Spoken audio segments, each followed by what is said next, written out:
Hi there movie fans, and welcome to another edition of Movies. And it's this time again, Oscar time.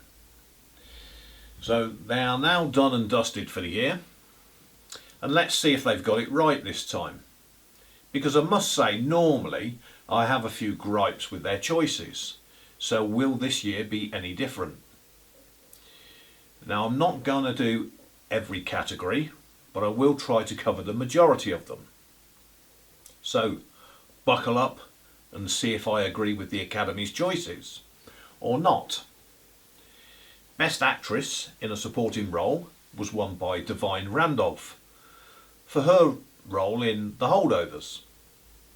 And this seems about right to me. She was very good. And I don't think any of the other nominees were as good as she was. Although I did think that Emily Blunt's Kitty in Oppenheimer has been rather underrated. But I agree with this one, Da'Vine Randolph. Best Animated Feature was won by The Boy and the Heron. And it may have had an unfair edge, as it's supposed to be Miyazaki's final film, and that may have swayed the voters. Because for me, Spider-Man Across the Spider-Verse should have won this one. The Best Original Screenplay went to Anatomy of a Fall, and I can't argue with that. And I still don't know if she did it or not. The only film that came close was Past Lives, which also had a top script and is a really beautiful film.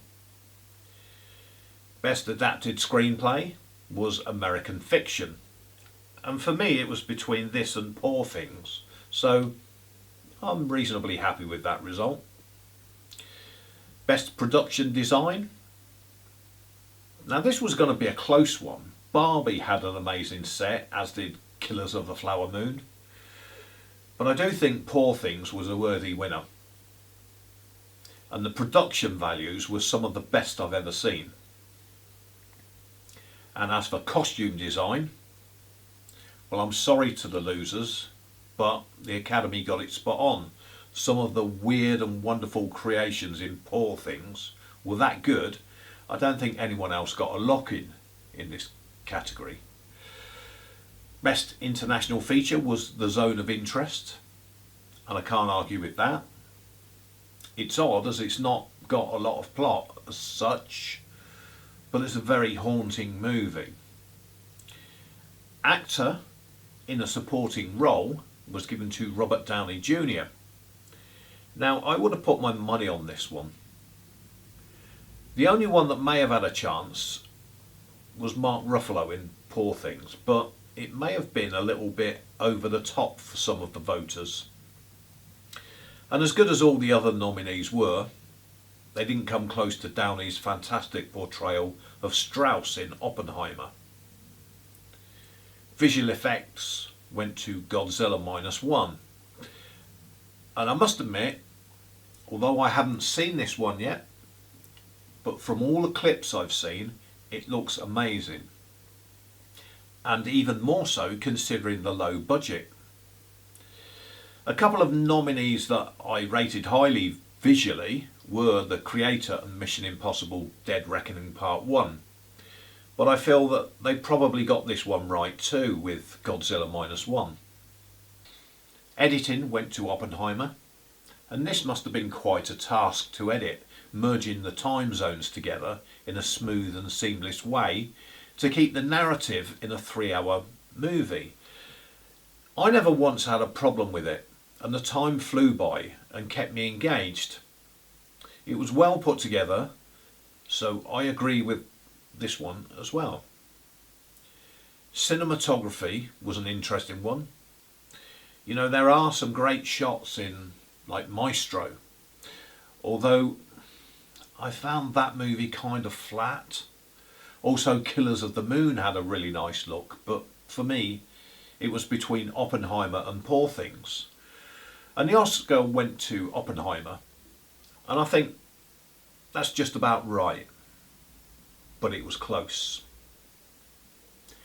Best Sound, well, To be honest, there was only one winner here for me. I know our Oppenheimer had really good sound, but I agree with the Academy that Zone of Interest. Nothing was even close to this in my opinion. I've never heard anything like it. It sits there in the background and has you on edge. It's chilling and it adds so much to this movie. The best original score went to Oppenheimer again, and I love this score. I look at what it was up against with the strange twanging and banging of Poor Things and the other nominees, and they were all pretty good, but average scores. This was easily the winner in my ears. Best original song was either going to be Billie Eilish and Phineas O'Connell, or the tacky, but in a good way, I Am Ken from Barbie.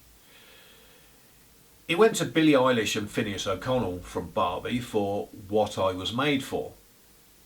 And I can't argue with this one. It's a great song in its own right.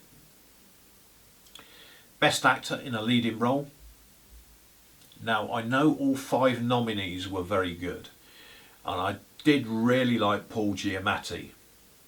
But to me, the winner, which was Cillian Murphy, was head and shoulders above the others.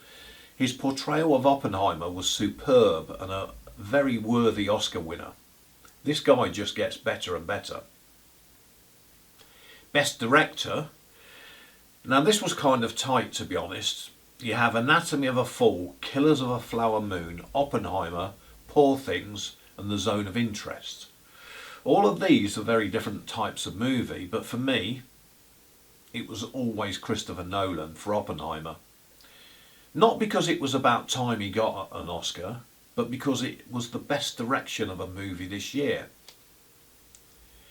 Now, the actress in a leading role, well, everyone said Lily Gladstone was a shoo-in for Killers of a Flower Moon, and she was going to be the first Native American to win. And as good as she was, and she was very good, I must add, I always felt Emma Stone was better, and as Bella Baxter, she nailed it. I know it was close, but I think that was the correct decision. Sandra Huller was also in the conversation for Anatomy of a Fall, but nah, Emma Stone deserved that one. I'm going to finish with the Best Picture Oscar. Now, they can nominate up to 10 movies in this category. Often it's less, and sometimes you see some in the list and you think, really? What are they doing there? Sometimes they just seem to make the numbers up. But this year is an exception. I think all 10 deserved a nomination. The only one I had doubts about was Maestro.